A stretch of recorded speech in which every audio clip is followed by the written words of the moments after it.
Hebu toka hapa. Yesu! Hivi Diamond, ni nini chanzo au sababu iliyopelekea mpaka ukasema unataka kuwa tajiri namba 1 dunia nzima? Mirungi kwa kusaga. Oh my God. Kumbe mirungi sio kitu cha kuchezea. Na kwa nini usingesema unataka kuwa tajiri namba 1 kwenu Kigoma?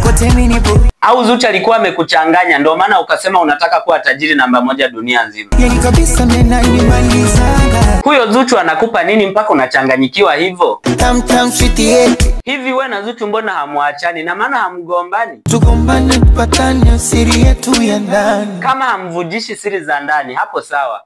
Nikuulize Diamond, Zuchu umempendea nini? Umbo lake mahbibu. Sawa. Hivi nikuulize kitu, kwa nini umeachana na Zari na wakati umezaa naye watoto? Alitanganywa na wale mwenye pesa nyumba ghali. Kwa hilo nikupe pole ndugu yangu.